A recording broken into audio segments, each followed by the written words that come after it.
आवेश का क्वांटम। बच्चों इसे समझिए कि आवेश का क्वांटम क्या है, यानी क्वांटम ऑफ चार्ज क्या है, और प्रिंसिपल ऑफ क्वांटाइजेशन यानी क्वांटीकरण का सिद्धांत क्या है। बच्चों ऐसा है कि जब भी किसी भी पार्टिकल को या किसी भी बॉडी को आवेश मिलता है तो वह इलेक्ट्रॉन की ट्रांसफर के कारण से उसे चार्ज मिलता है। अब इलेक्ट्रॉन की ट्रांसफर के कारण से मिलता है, तो जब भी ट्रांसफर होता है तो इलेक्ट्रॉन का ट्रांसफर पूर्ण संख्या में होता है, कंप्लीट इंटीग्रल वॉल्यूम होता है, और सबसे कम जो ट्रांसफर होगा वो होगा एक इलेक्ट्रॉन का। इस प्रकार सबसे कम चार्ज जो किसी भी पार्टिकल को मिल सकता है, फ्री चार्ज की मैं बात कर रहा हूं, मैं फ्री चार्ज के बात कर रहा हूं, यानी फ्री चार्ज का मिनिमम वैल्यू जो किसी भी पार्टिकल को मिलता है वही क्वांटम ऑफ चार्ज कहलाता है। अब इलेक्ट्रॉन के चार्ज का मैग्नीट्यूड और प्रोटॉन के चार्ज का मैग्नीट्यूड दोनों बराबर होता है। इस तरह इलेक्ट्रॉन के चार्ज या प्रोटॉन के चार्ज के मैग्नीट्यूड को क्वांटम ऑफ चार्ज कहा जाता है। बच्चों इसे स्मॉल ई लेटर से डिनोट किया जाता है क्वांटम ऑफ चार्ज को, और इसकी वैल्यू 1.602 इंटू 10⁻⁻19 कूलम के बराबर होता है। ये क्वांटम ऑफ चार्ज हुआ। बच्चों ये एसआई सिस्टम में क्वांटम ऑफ चार्ज है, यह जो वैल्यू है ये है एसआई सिस्टम में। तो इन एसआई सिस्टम ये वैल्यू किस में, एसआई सिस्टम में है।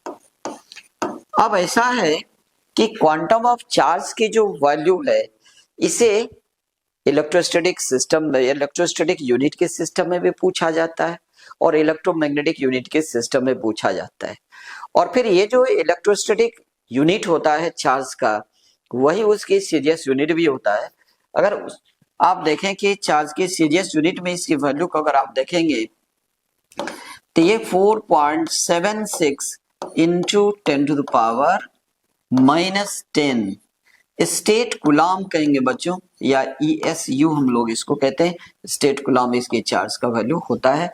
यह आप कह सकते हो कि यह सीजीएस सिस्टम में भी यही वैल्यू होगा, सीजीएस सिस्टम में आप बोलो, या आप यह कह लो कि ESU में भी यही मान होता है। ESU मतलब इलेक्ट्रोस्टैटिक यूनिट, ESU का फुल फॉर्म होता है इलेक्ट्रोस्टैटिक यूनिट। तो ESU में 4.76 इंटू 10⁻⁻10 स्टेट कूलम होता है। और अगर EMU में देखते हैं इलेक्ट्रोमैग्नेटिक यूनिट में, तो इसी की वैल्यू 1.602 इंटू 10⁻⁻20। बच्चों इसे ये भी कूलम कहा जाता है, ये भी कूलम, जिसका फुल फॉर्म होता है एब्सोल्यूट कूलम। तो चार्ज का जो इलेक्ट्रोमैग्नेटिक यूनिट है बच्चों वह होता है एब्सोल्यूट कूलम, और उसे शॉर्ट में हम लोग ये भी कूलम कहते हैं। तो बच्चों एग्जामिनेशन में अगर आपसे पूछा जाएगा कि क्वांटम ऑफ चार्ज का वैल्यू एसआई सिस्टम बताइए, तो आप ये बताओगे, ये वैल्यू रहा। अगर आपसे ये कहा जाता है कि क्वांटम ऑफ चार्ज की वैल्यू ESU में या सीजीएस सिस्टम बताइए, तो 4.76 इंटू 10⁻⁻10 कूलम स्टेट कूलम आप बोलोगे। और अगर आपसे ये कहा जाता है कि चार्ज की वैल्यू इलेक्ट्रोमैग्नेटिक यूनिट बताइए, यानी EMU मतलब इलेक्ट्रोमैग्नेटिक यूनिट बताइए, तो फिर 1.602 10⁻⁻20 एवी कूलम यह होता है। तो ये रहा बच्चों क्वांटम ऑफ चार्ज, जहां से कि अक्सर एक ऑब्जेक्टिव अक्सर यहां से पूछे जाते हैं। तो मेरा मानना है कि अब आपका ये तो क्लियर हो गया होगा। अब जो दूसरी चीज है वह क्वांटीकरण का सिद्धांत। बच्चों जब भी इलेक्ट्रॉन का ट्रांसफर होता है तो पूर्ण संख्या में होता है, इसीलिए किसी भी बॉडी पर जो चार्ज का वैल्यू आता है, जो चार्ज की वैल्यू मिलता है, वह जो चार्ज की वैल्यू मिलता है Q बराबर, ये प्लस में हो गया, माइनस में यह N इंटू E होता है, N इंटू E। और Q equal N into E, जहां पर आप ये जान ले बच्चों कि ये जो N है, N की वैल्यू होगा आपका 1 2 3 4 5 एक्सेट्रा। लेकिन कभी भी N की वैल्यू आप याद रखिएगा, बट ये जो N की वैल्यू कभी भी नहीं हो सकता, 0.5 नहीं हो सकता है, या 0.4 नहीं हो सकता, 1.2 नहीं हो सकता, यानी फ्रैक्शनल नंबर में N का वैल्यू कभी भी नहीं होगा। एन की वैल्यू जब भी होगा तो वो इंटीग्रल होगा, इंटीग्रल, कंप्लीट इंटीग्रल होगा। तो बच्चों ये जो हम लोग कहते हैं Q equal two plus minus, यानी ये कहलाता है प्रिंसिपल ऑफ क्वांटाइजेशन, यानी यह क्वांटीकरण का सिद्धांत हो गया। अब आइए कुछ महत्वपूर्ण ऑब्जेक्टिव हम लोग करते हैं बच्चों, उसको देखिए आप।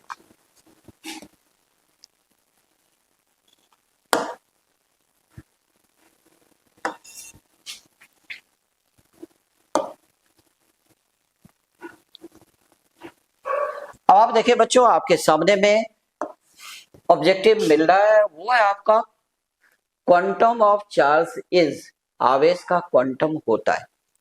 अब यहाँ पर अगर आपसे क्वांटम ऑफ चार्ज पूछा है तो चाहे एसआई में वैल्यू हो, चाहे सीजीएस में हो, ईएसयू में हो या एमयू में हो, जो भी करेक्ट वैल्यू आप जवाब दे सकते हैं।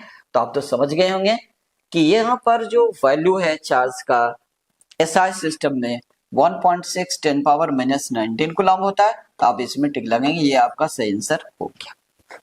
अब अगला क्वेश्चन देखें।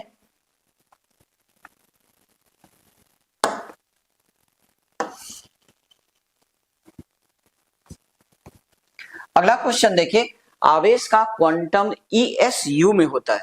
अब आपसे यह पूछा गया कि आवेश का क्वांटम ईएसयू में होता है बच्चों, तो आपको जवाब ईएसयू में ही देना है।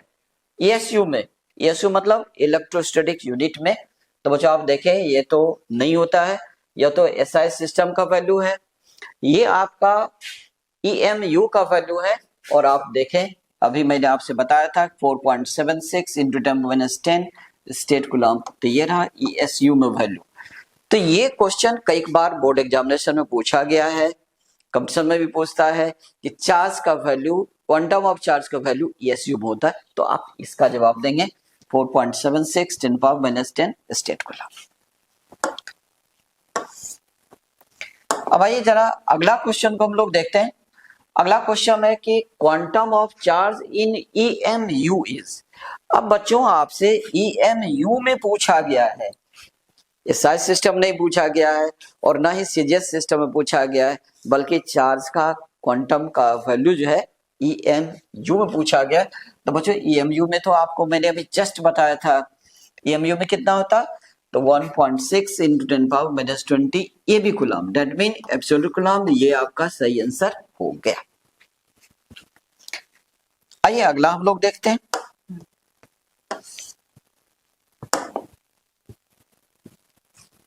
अगला क्वेश्चन देखिए, correct which one value of charge is possible, यानी चार्ज की कौन सी वैल्यू पॉसिबल है, आपसे यहाँ पर ये पूछा गया।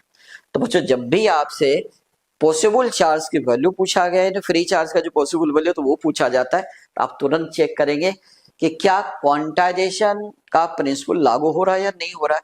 यानी Q इक्वल, अगर Q इक्वल आप लेते हैं, Q इक्वल अगर आपका प्लस माइनस NE को फॉलो कर रहा है, क्वांटाइजेशन प्रिंसिपल को फॉलो कर रहा है, तो वो संभव होगा।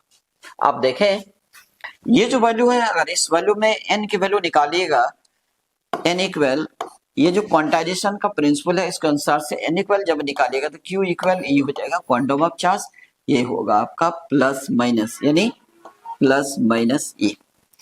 अगर आप इसको चेक करेंगे तो ये आपका 2.4 इंटू 10⁻⁻19, और ये जो क्वांटम है चूंकि ऊपर में प्लस है तो नीचे में प्लस लेंगे, तो 1.6 इंटू 10⁻⁻19 सॉल्व कीजिए बच्चों, तो ये आपका आ रहा है 1.5। ओहो, ये तो पॉसिबल नहीं है बच्चों। क्यों? क्योंकि चार्ज का वैल्यू जो है वो क्वांटाइजेशन के प्रिंसिपल को फॉलो करता है, और ये फ्रैक्शनल बनेगा तो ये संभव नहीं है। अब इसे आप देखें तो यहाँ पर 10⁻⁻20 है, तो ये भी आपका कम आ जाएगा। अगर इसे आप देखें, इसको चेक करें सी नंबर में, तो यहाँ आप ये n इक्वल टू आप कह सकते हो कि 4.8 इंटू 10⁻⁻19 कूलम, और अगर आप नीचे में क्वांटम ऑफ चार्ज की वैल्यू लेते हैं 1.6 इंटू 10⁻⁻19 कूलम, आप अगर इसको देखें तो ये आपका आ रहा है 3। तो यहाँ पर जो n है बिल्कुल इंटीग्रल वैल्यू है, ये फ्रैक्शनल वैल्यू नहीं है। इसका मतलब ये बिल्कुल पॉसिबल है और बाकी ये सभी चार्ज पॉसिबल नहीं है। आप इस बात का ख्याल रखेंगे, जब भी आपको चार्ज की पॉसिबल वैल्यू पूछा जाएगा तो आप चेक करेंगे कि क्या हुआ, क्वांटाइजेशन प्रिंसिपल को फॉलो कर रहा है या नहीं कर रहा है। अगर कर रहा है तो ठीक, मतलब n का वैल्यू इंटीग्रल होना चाहिए, फ्रैक्शनल नहीं होना चाहिए। अगर इंटीग्रल वैल्यू है तो फॉलो करेगा।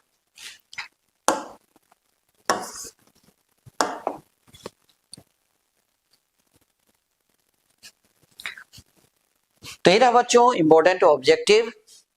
इस वीडियो में मैंने छोटा सा वीडियो मैंने आप बनाया, छोटे छोटे खंड में आप देखिए, छोटे छोटे चीज को आप सीखते रहेंगे तो वही मिलकर के बहुत बड़ा हो जाएगा। थैंक यू, धन्यवाद।